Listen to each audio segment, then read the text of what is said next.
I am Madison Timmons. I'm Chris Susi. And we're paranormal specialists who live in the most haunted city on earth, Savannah, Georgia. Every day is Halloween in our line of work, so join us as we spin true tales of haunts, murders, and disturbing Savannah history.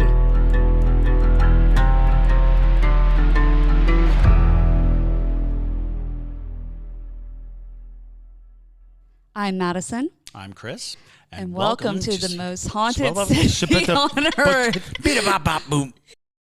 Hello, and welcome back to another episode of The Most Haunted City on Earth. My name is Madison Timmons. And I'm JT Timmons. And today we have a very special guest with us, a former Savannian, now living in Salem, Massachusetts. We have Julie. Julie, would you like to introduce yourself?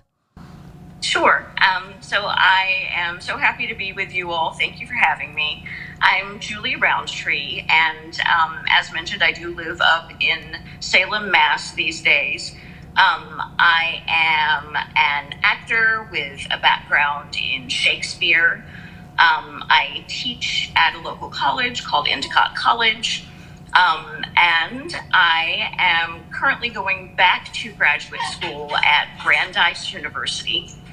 And over there, I am in a women's gender and sexuality studies program, and my focus is witches. And I am actually looking at representations of witches and other magical wielding beings and how those representations have changed over time and what that tells us as a result. Very cool. That's super cool. Yeah, that's awesome. That's like, when I remember when you first talked about you going back to school and you were talking about what you were going to study, I was like, you can do that? You can get a degree in witches? A degree in witches? That's so fun. That's so cool.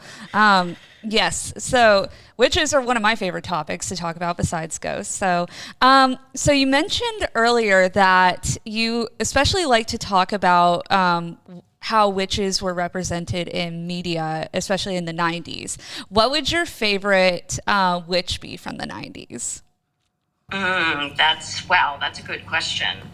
I guess I have a couple. I recently wrote a paper comparing the craft and practical magic. Oh my gosh, that's great. Cool. So certainly I love all of the witches represented in those movies for different reasons. But I'm also a big fan of Willow from Buffy the Vampire Slayer, even though in some ways the representation of Willow as a witch is a bit troubling, because I have read that that was supposed to be a metaphor for drug use.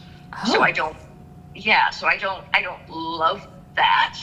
I'd rather it just be that she's plain and simple supposed to be a witch. Yeah.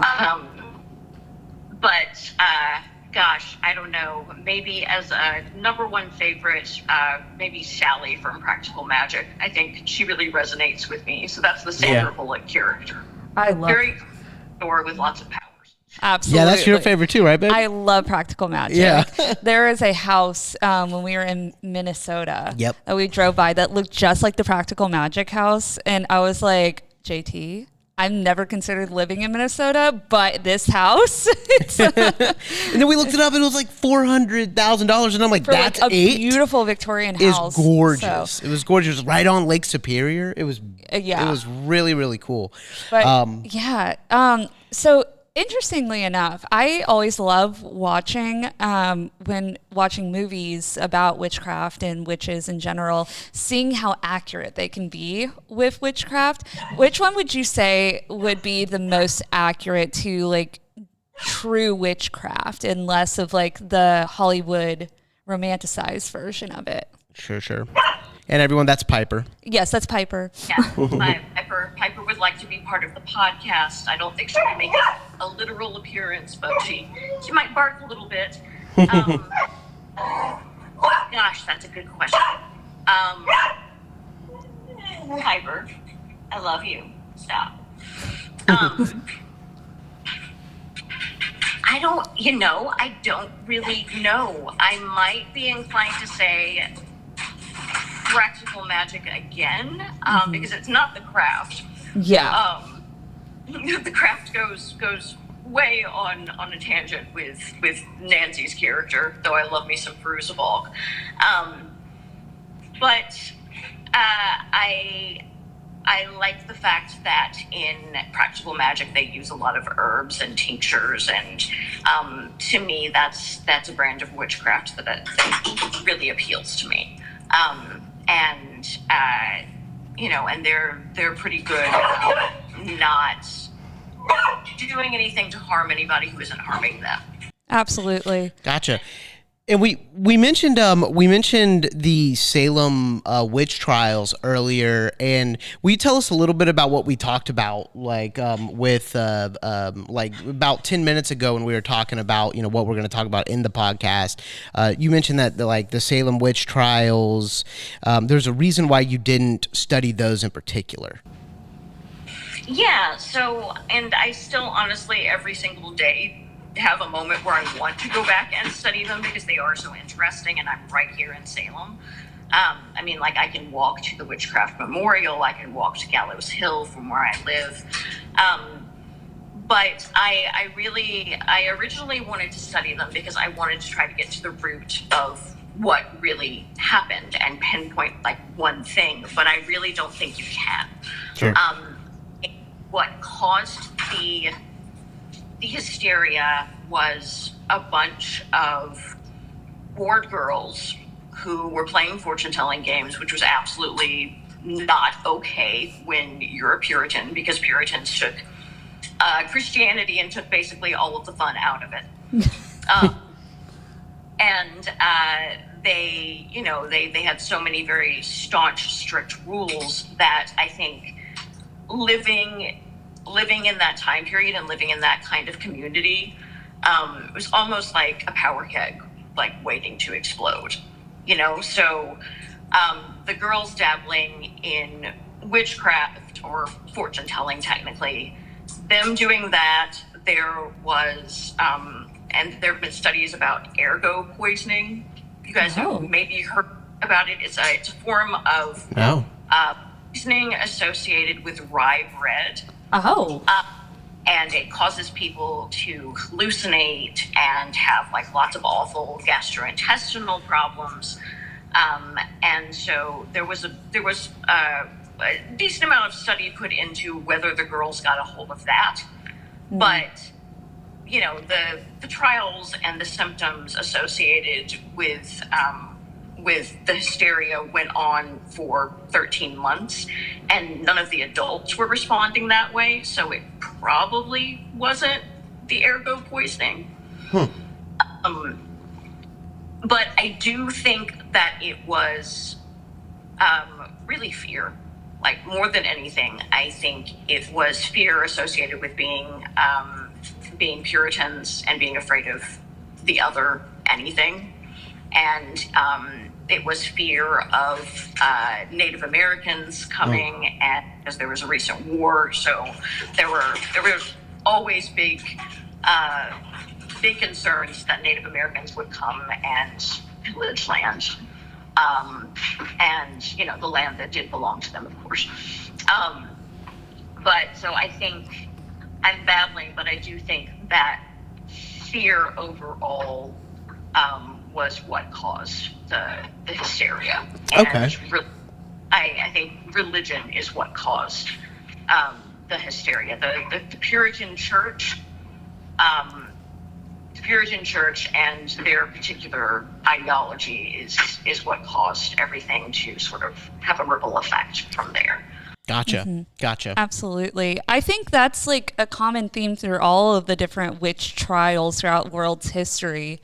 It's also this fear of powerful women. It's I think I know how that it was like that in Edinburgh too, because they're like, oh, this woman knows things that she's not supposed to know, drown her in the lake. So I think that's a big part of it too, is trying to keep the patriarchy alive in the society. Absolutely. Especially in such a volatile state, because it was a new country, it was a new colony, that makes a lot of sense. For sure. Yeah, absolutely. And in terms of powerful women, that's a big topic of interest for me in the program that I'm in. And So many of the women that were accused were midwives or, like Bridget Bishop, the first woman who was executed. She was accused of witchcraft a couple of times, and likely because she spoke her mind. She got in fights with men because like chickens from other farms wandered onto her farm, and she would yell at somebody about it. And she also owned her own property. They found puppets in her wall that she let children play with. And she also had a third nipple. Oh. That's fun. Really? Fun little that comes out in tours around here. She had a third nipple, which really could have been any sort of birthmark. Oh, yeah. But when you were accused of witchcraft, you were dragged into town and stripped down in some public place. And then, it was horrific. And then people would look all over your body trying to find these birthmarks. And if you had so much as a skin tag, it was believed to be a devil's mark or a witch's teat. Wow. Where you were suckling your demon familiar given to you by Satan. Goodness gracious. That is so extreme. I've never heard that No. about her. That's so interesting.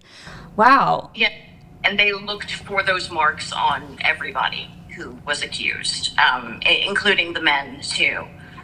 So, of course, this time period, it's very much about satanic witchcraft and not pagan witchcraft. Mm-hmm. What's the difference? I mean, I kind of know the difference, but for a lot of people, I know that there are a lot of people, especially people who are more religious. Maybe some of our listeners who are a little bit more religious who think pagan is satanic witchcraft. Mm-hmm. Maybe could you help us differentiate the two? Sure. Well, I think generally with pagan witchcraft, most people who ascribe to those beliefs don't even believe in the devil or Satan. So it's kind of a moot point to try to compare the two. But satanic witchcraft, I think it originated maybe with old Slavic tales of Baba Yaga. Okay. I have my Baba Yaga earrings on, actually. You have your yeah. Yeah, I do. Here, show the camera. Yes. That's the I got Baba Yaga. It has little chicken feet. Yes. Anyway, sorry to interrupt you. No, it's fine. But yeah, so she's the sort of quintessential story of the old mean lady in the woods who would try to lure children to her hut, and her hut was like up on chicken legs and surrounded by skulls. And I just shared this story in my folklore class the other day. But there is thought that a lot of the mean, nasty old women witches associated with satanic witchcraft come from that original story. And that's where we see them fairy tales. And then they become associated with Satan and the devil because of Puritanism and that fear of the other. Absolutely. Gotcha. Okay. So there was a belief, I'm sure you have. Have you seen the movie The Witch? Yes. Yes. Okay. Yes, I have.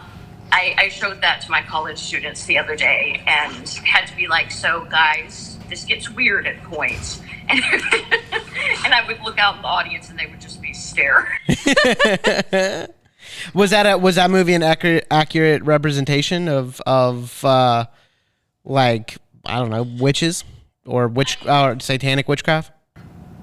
I think it's a very good representation, certainly of Puritanism during that time period. Absolutely. How isolated families were. And I do, from what I know, think that it's a good depiction of what people believed satanic witchcraft to be. Gotcha.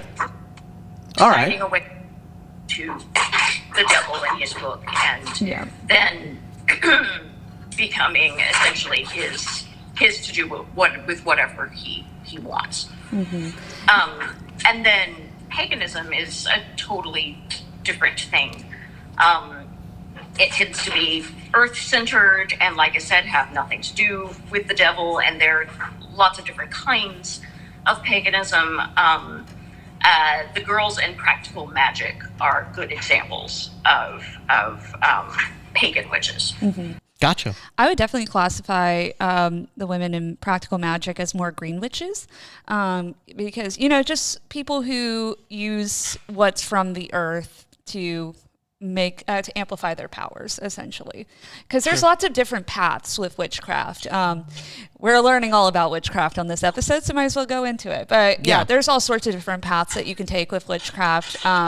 Some of them lean into some darker stuff, some lean into lighter things, some lean more into earth and different stuff.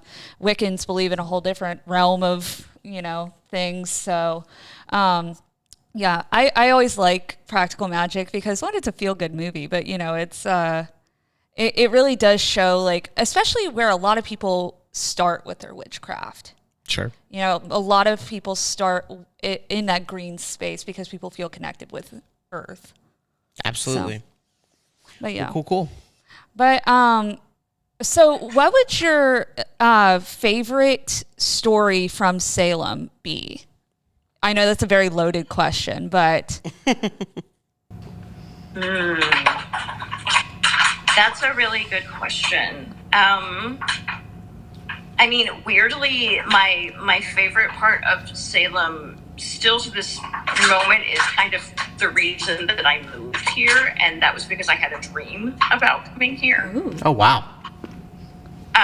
I have weird dreams sometimes, and I had a dream that I was teaching Huckleberry Finn, of all things. I've never taught Huckleberry Finn, to a group of college students outside, and I realized that I was in Salem, Massachusetts, despite it not really looking like Salem, Massachusetts. And when I, the next day, woke up, I was like, okay, well, I'm curious. So I started looking at colleges in the Salem area, and the college that I work for now had a big photo of Huckleberry Finn on there. Wow. Oh.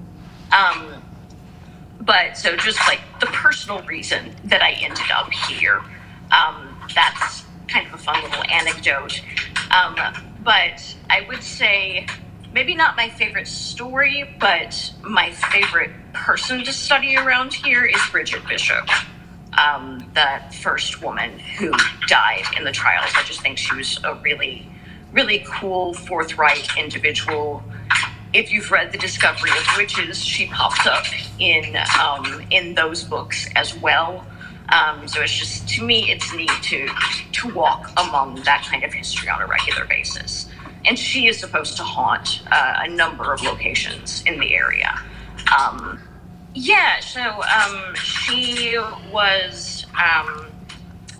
She was the first person to be accused and to be executed. Well, not the first person to be accused, excuse me. She was the first person to be executed. Sadly, the first being to be executed was actually a dog.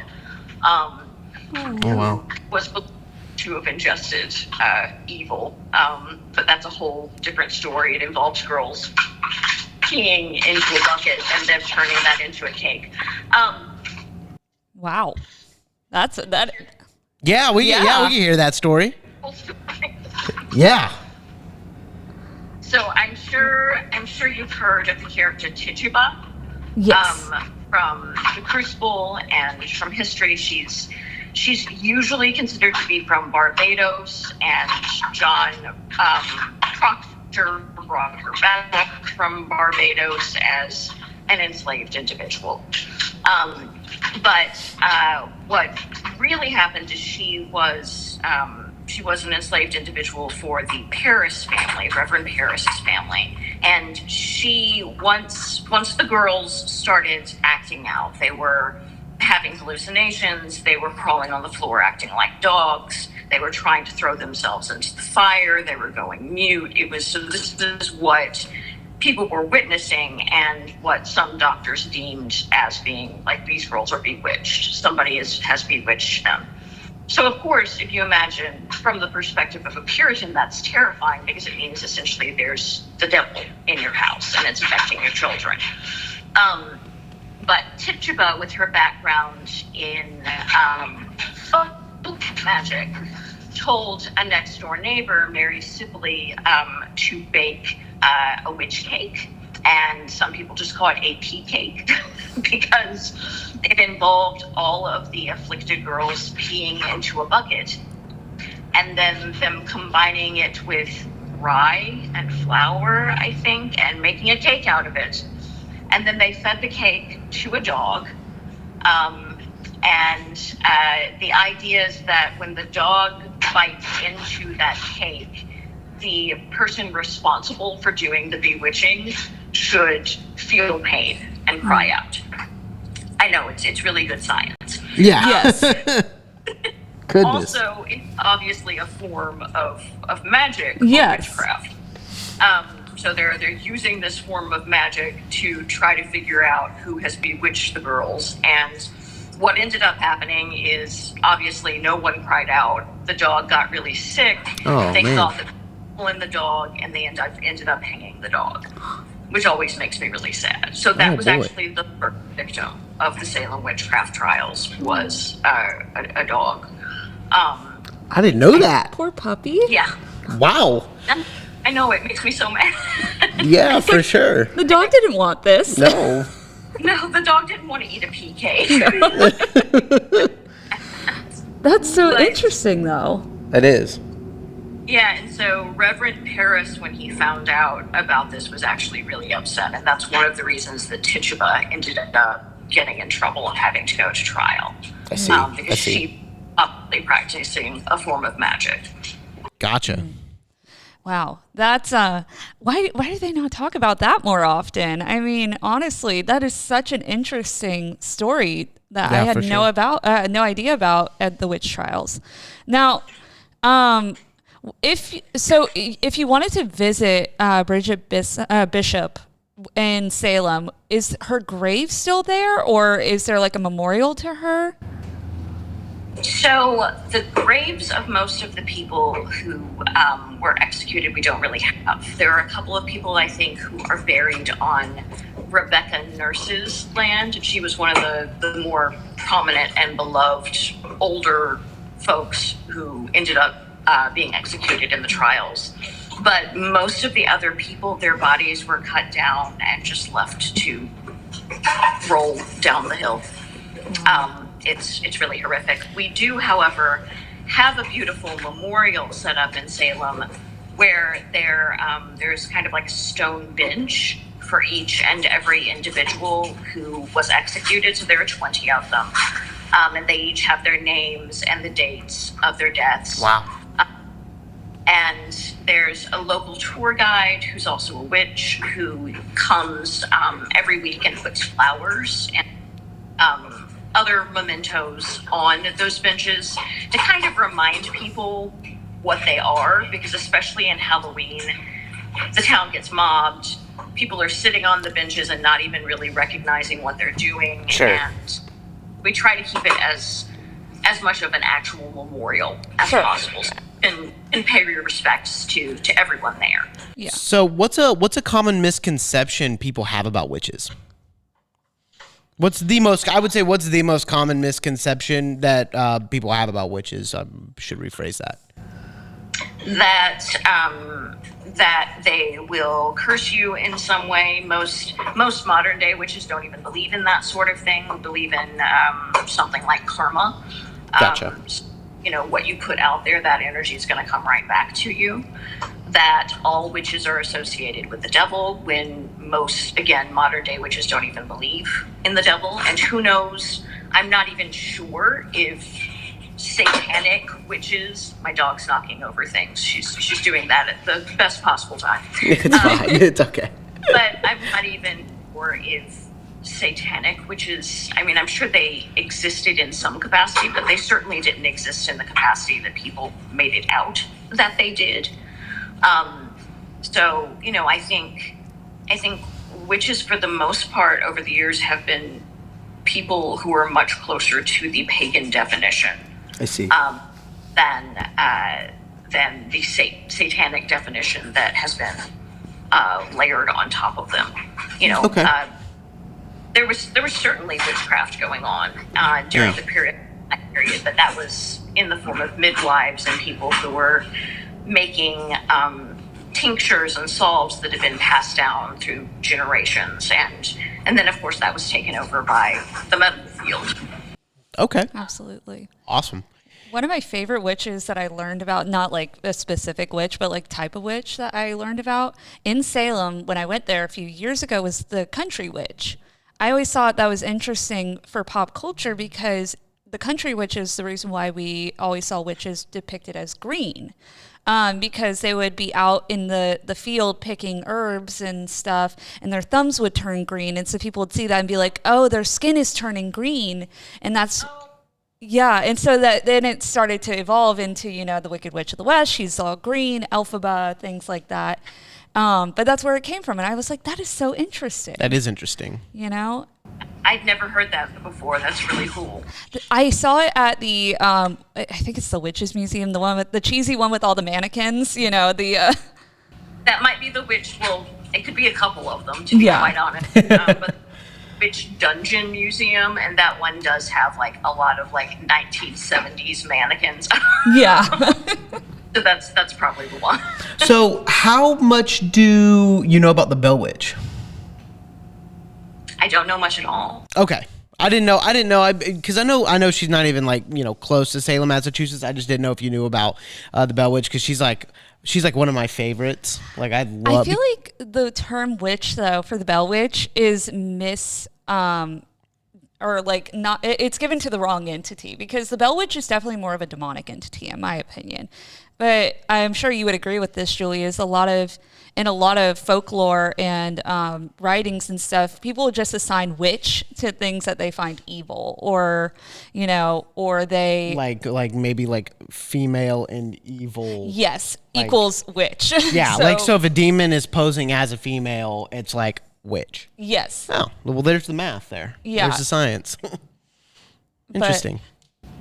No, I totally agree with everything you just said, Madison. I actually just wrote, I haven't finished it yet. I'm in the process of writing a paper called Hags and Seductresses. Oh, wow. And it's about the categories that we tend to put witches in the media, either making them like the old scary lady who's cast off and not attractive and satanic, or the attractive young witch who is in some way, even if she's not doing active seducing, she is very attractive, and in media we will see like the male gaze follow her a lot. Okay. And so what I'm trying to prove with this paper is that these categories for witches, while that's unfair to witches, it's also a way that we categorize women. And sure. And as a result of that, particularly in film and in television, we don't really have room for like women like me. I'm 41 years old. Like normal, regular women in the media, you don't see them as much. And I think some of that goes back to the fairy tale ways that we categorize people. Absolutely. Because it was the same way with the, remind me of the name, from the Japanese mountain witch that we read about. Yamauba? Yes, Yamauba, thank you. Yamauba was the same way. And I don't know if you're familiar with her, but she would be great for this paper, because she was the creature that was cast off during times of poverty.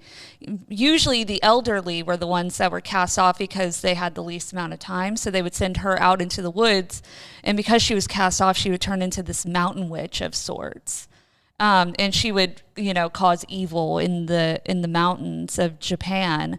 And I feel like it dates back, that's from like the 1300s too. So it goes back even further than I think just even modern times, because of just the way society was built. And she's not the only one. I mean, there's, even in Appalachia, the Appalachian Mountain Witch, it used to be kind of the old scary lady in the hills and the hollers. And people, like I lived in North Carolina for a while, and people do still believe in that kind of lore. And they still believe in that kind of lore in like rural Scotland and Ireland. What was the name of the Japanese? Yes, Yamauba. Yamauba. Yeah. Definitely that up. Thank you. Absolutely. Yeah, for sure. Absolutely. So, how would you describe your specialty as it ties into witchcraft?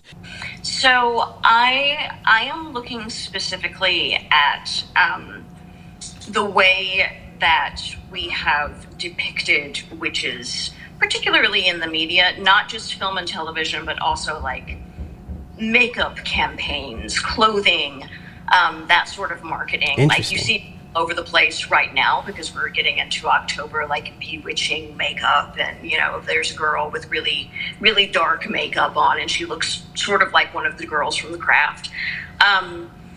So I'm looking at the ways that those visual representations of witches have been at certain time periods and how they have changed from time to time. So, for example, if I start in the 90s looking at the women in Practical Magic and The Craft and Buffy the Vampire Slayer and Charmed, then I'll look also at the witch as we move forward, and I'll look at Sabrina and see, what does this say about our treatment of women, and what does this say about our treatment of others, like of the others in terms of magical wielding others as well, and how we see them, and how accurate is it.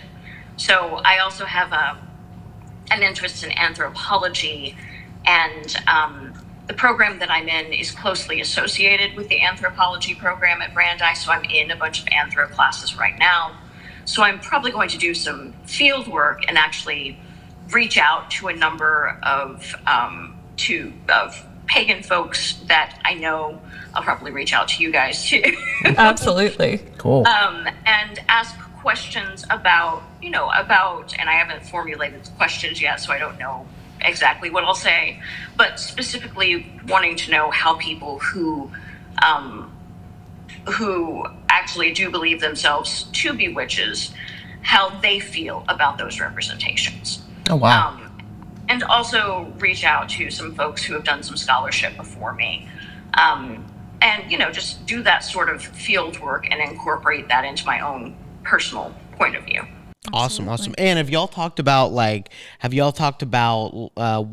witchcraft like you're into, like what you do? Well, so my personal path of witchcraft, if y'all didn't know already, if you couldn't tell by the everything about me, is my personal witchcraft that I subscribe to tends to lean more into nature. I have always referred to nature as my church, and which I think is hilarious because people love to say that, especially in the South, that nature is the devil's church, which might be because of the pagan roots that originate with witchcraft and all of that in nature in general. But a lot of it does lean into that side. I also lean into my Celtic roots. I also lean into my Appalachian roots. So mine's like a big Mod Podge of like folk magic and stuff like that. Yeah. Like most men, bring their wives flowers to surprise them. I bring her a hagstone. Yes. Yeah. Nice. Yeah, JT's very good. Oh yeah, JT's very good about like, we'll be hiking or something and he'll pick me something. He's like, "This is for your altar," and so it's really cute. But yes, yeah. Well, everybody's got their own path with witchcraft, and I kind of mentioned that earlier. It's it has a lot of flexibility. It doesn't have to be one set thing, and I think a lot of people, especially modern day witches now, have decided to go back to their roots because people, especially with the rise of ancestry and things like that, people are starting to figure out where exactly they're from. They are feeling connected to their ancestors again, and digging back up all of those pagan belief systems to a degree that were erased with the rise of Christianity. Sure.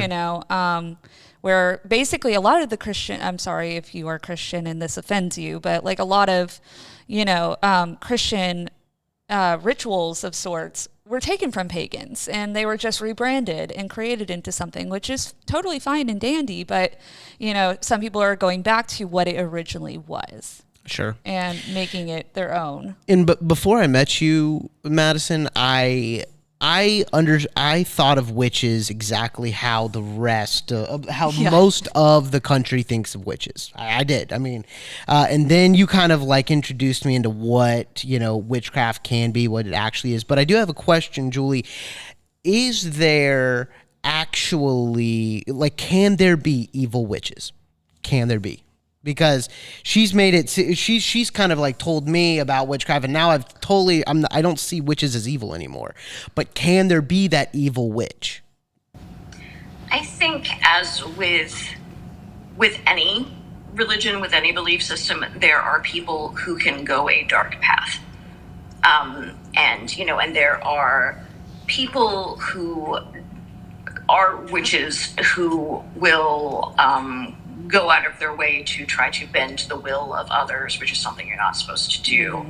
To do any sort of darker magic, and I wouldn't necessarily classify those folks as evil. I would say that they're misguided. Okay.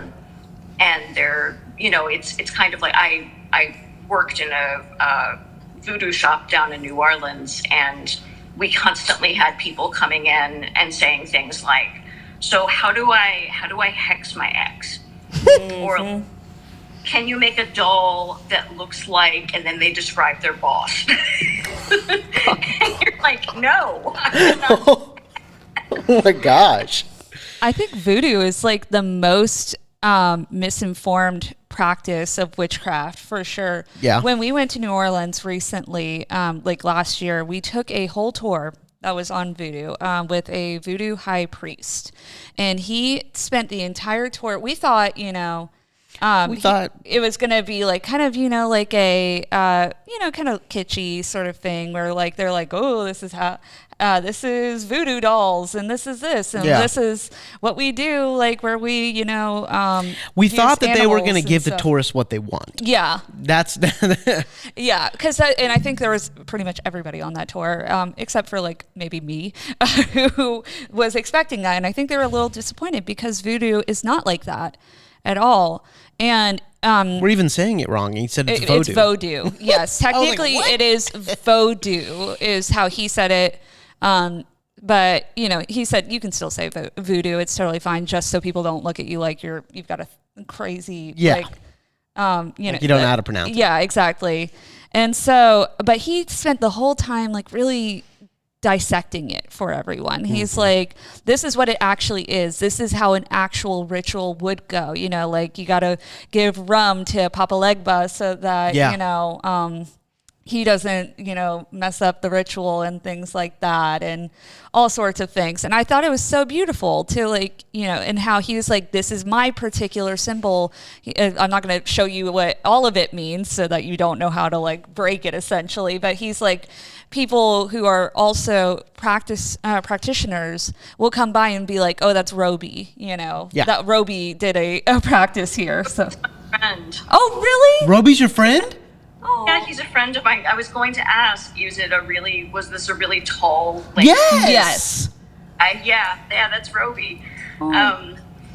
We're pals, and he used to come visit the shop where I worked, and he's in sort of a network of friends that I have there. He's wonderful. No way. It's such a small world. It is. Yeah, he was lovely. He's also the reason why JT and I say that people put their foot in something. Yes. Because the first thing he said to us, he was like, where are you from? And we're like, Savannah, Georgia. And he goes, oh, they had the best fried chicken there. They put their foot in that. And I was like, I'm sorry, what? And so now anytime something's really good, we're like, oh man, they put their foot in that. It's true. Heard that before. That's cute. Yeah. It's really cute. But he was definitely a person that showed us like what voodoo/voodoo actually is, and really showed the misinformation, especially by media, even Disney. Oh my gosh, Disney with Dr. Facilier. Are you familiar with the movie Tamara? It's a horror film. I believe it's not a super well known horror film.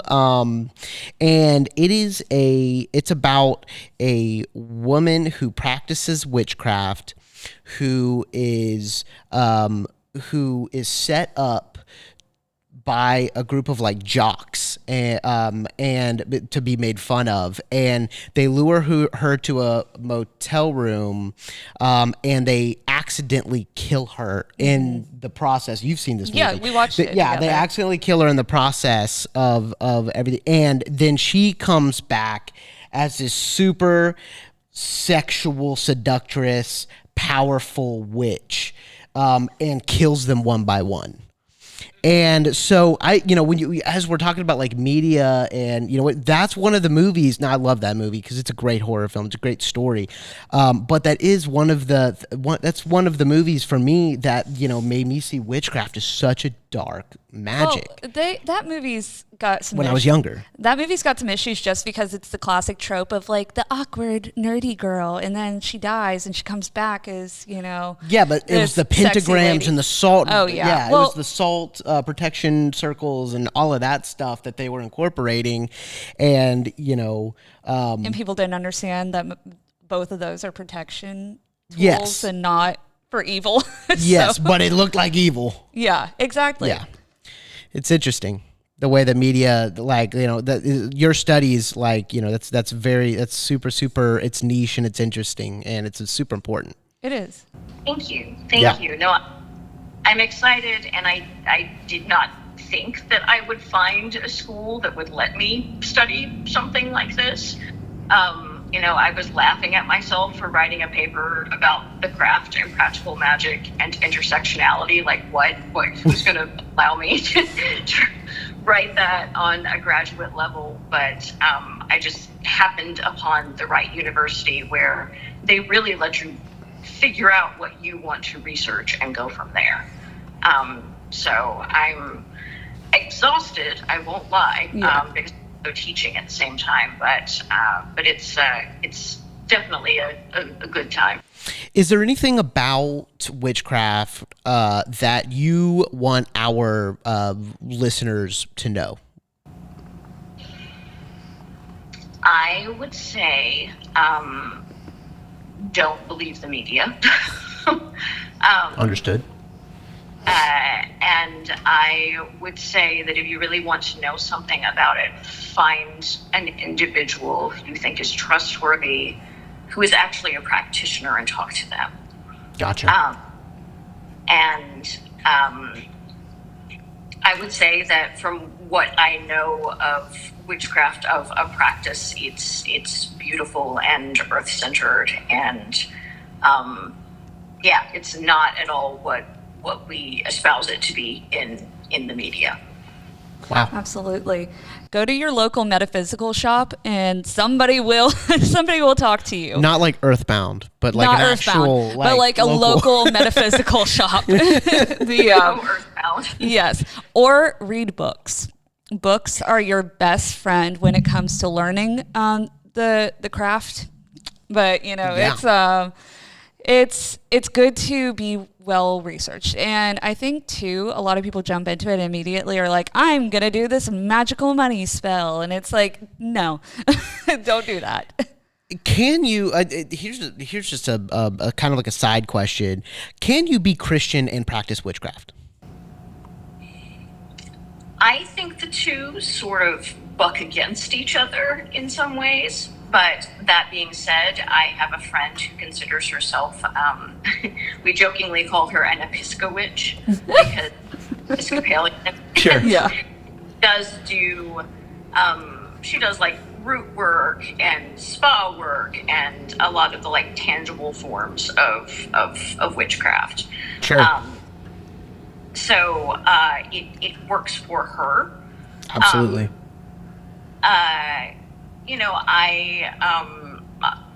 do think it makes sense that like, I think there's something lovely about a lot of different belief systems. So I think some can go together. But I do think Christianity and witchcraft are kind of a tough fit. Understood. I feel that, like, with my faith, witchcraft, like just watching what Madison does, you know, where she takes where she kind of like takes nature and, you know, and almost analyzes it and you know, feels it and kind of like takes the energy and like feels the energy from it.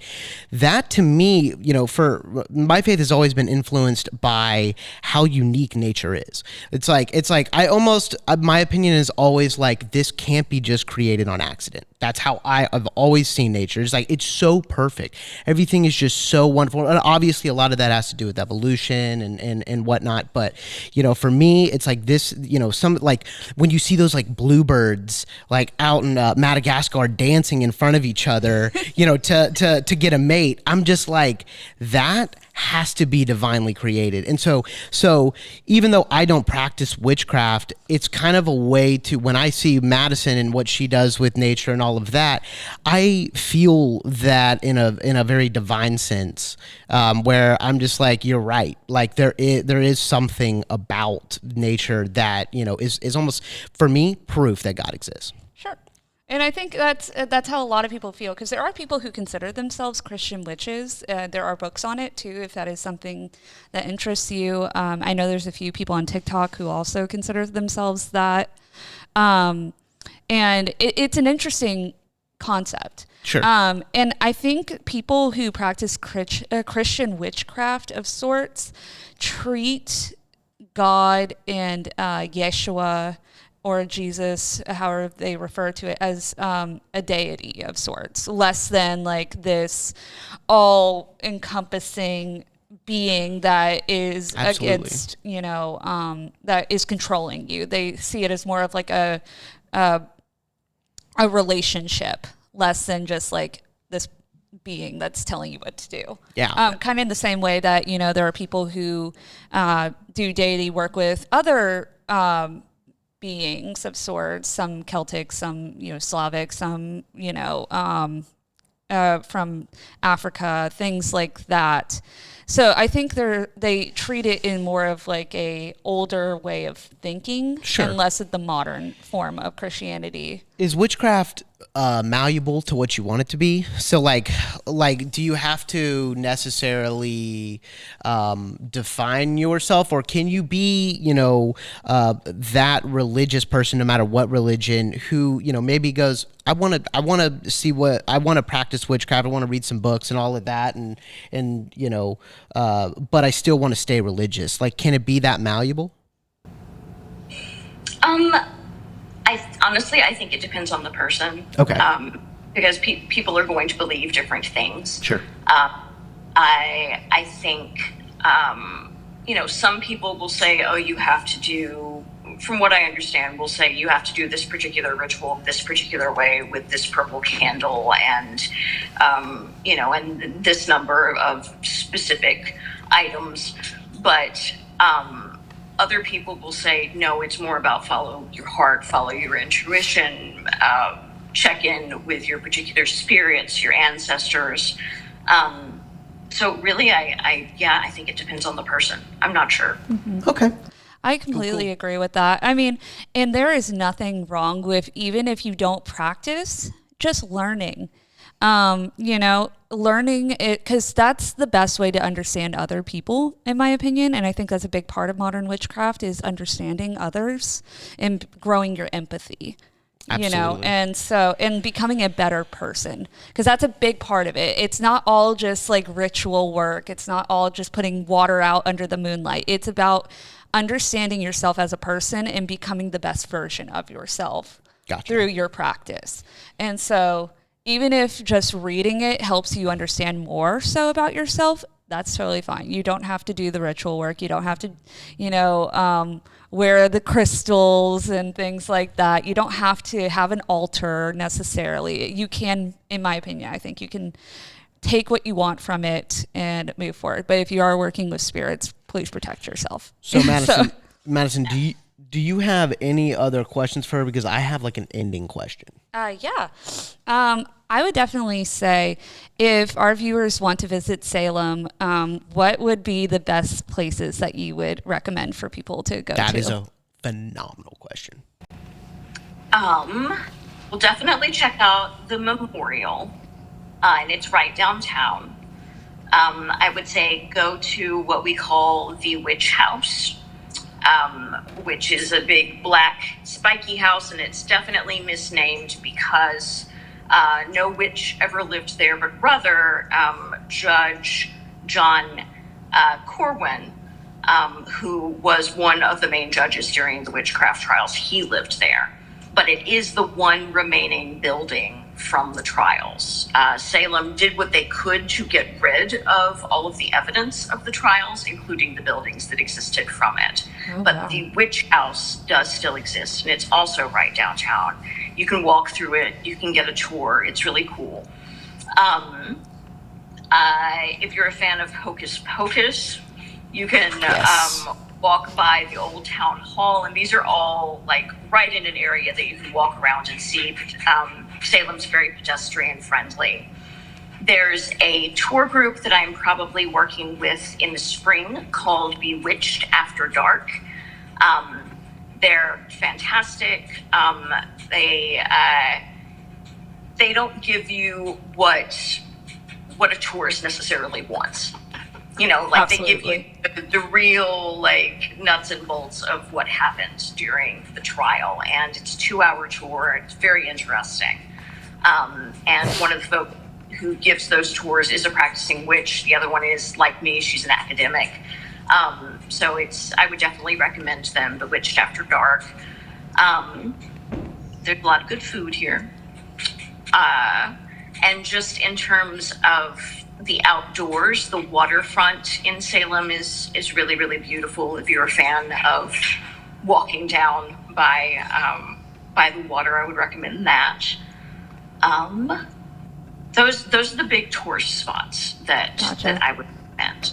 And admittedly, I haven't lived in Salem too terribly long. I've been in New England for about 2 years, but I've only been in Salem for a few months. So I'm sure come across some other places that I would recommend for you. Absolutely.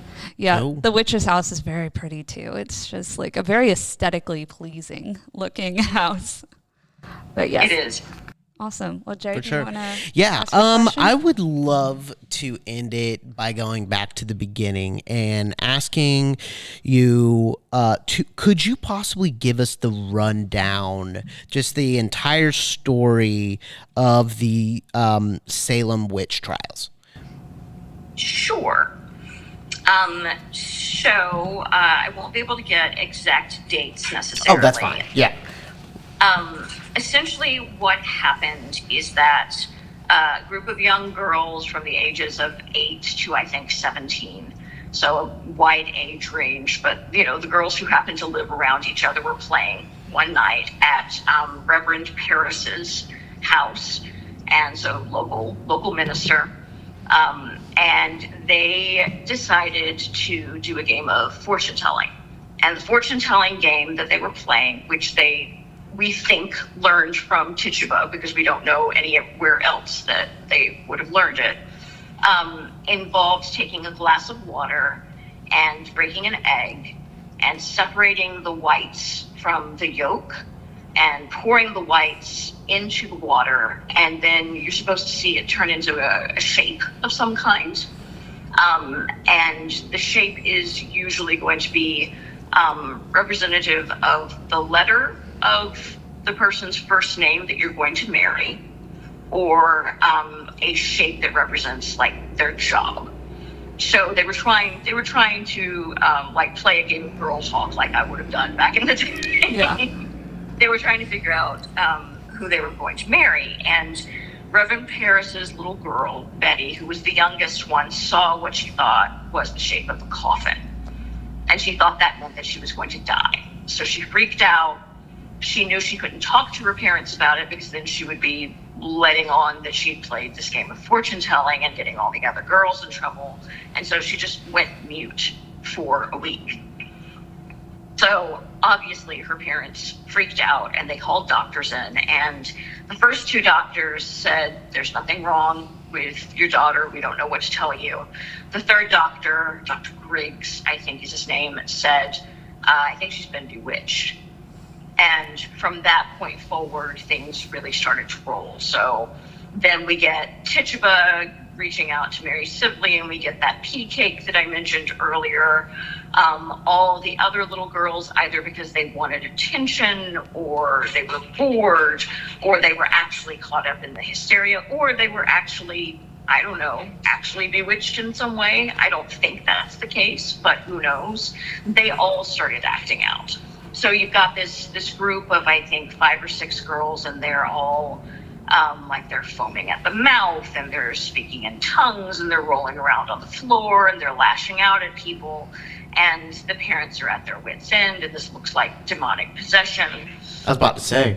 Mm-hmm. Yeah, so it looks really scary. It would look really scary to anyone, but certainly to Puritans, it looks straight up, this is the devil in my house, in my child, this is not okay.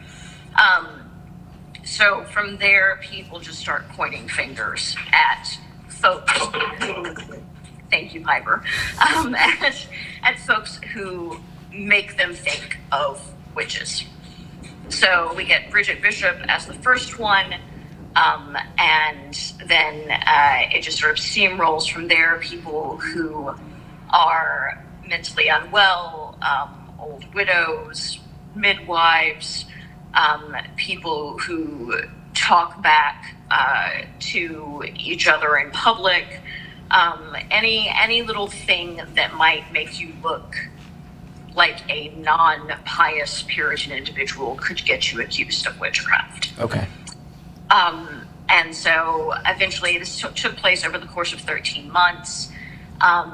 While 20 people were killed, there were, I think, 50 or something that were imprisoned. And the prisons were no joke.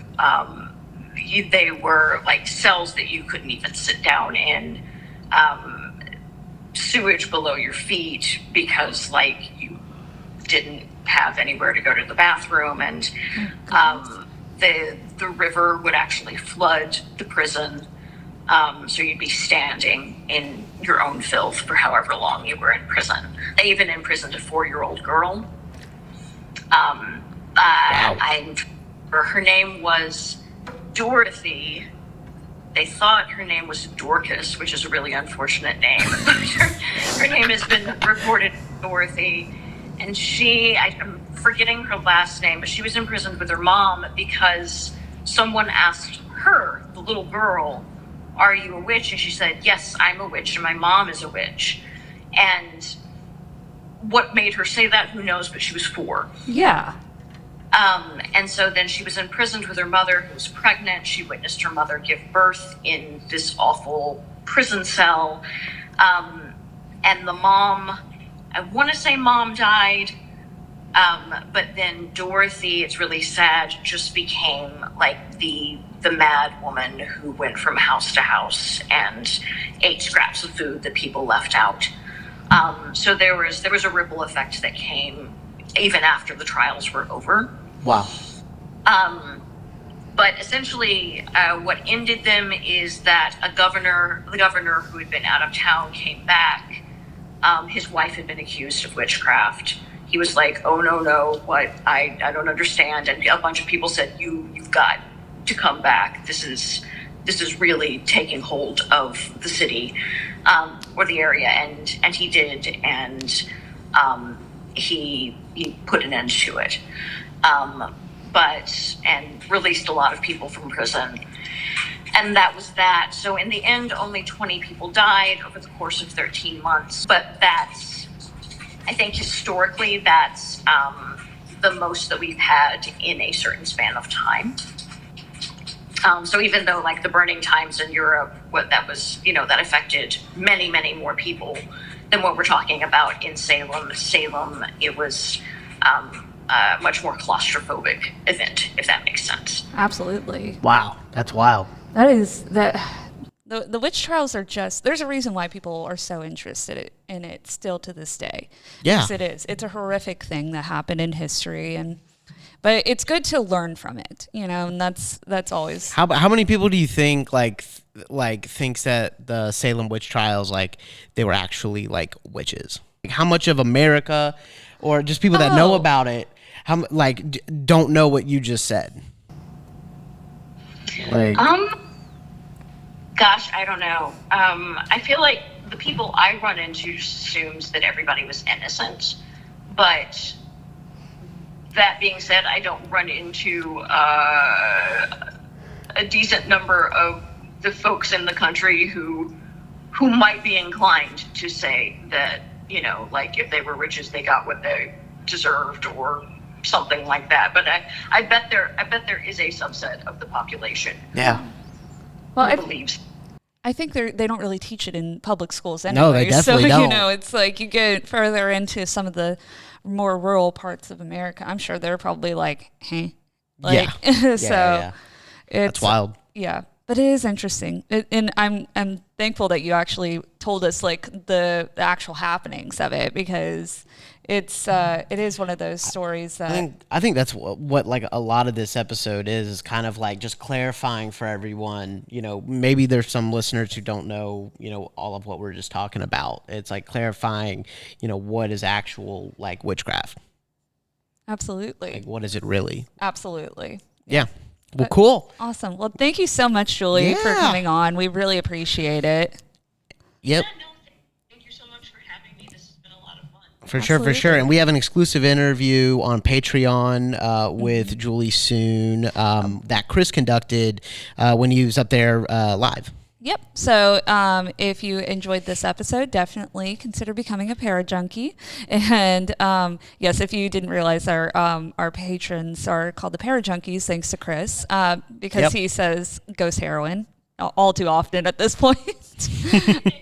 But yes, so if you enjoyed this, definitely go check that out and consider becoming a patron. You can find us at patreon.com/Savannah Underground. But with that, JT, do you have anything else you would like to say? Nope, not at all. Just thank you, Julie. That was fun. Yep, absolutely. Yeah. Well, thank you so much, guys. Absolutely. Cool. All right. Well, with that, my name is Madison Timmons. And I'm JT Timmons. And stay spooky, y'all.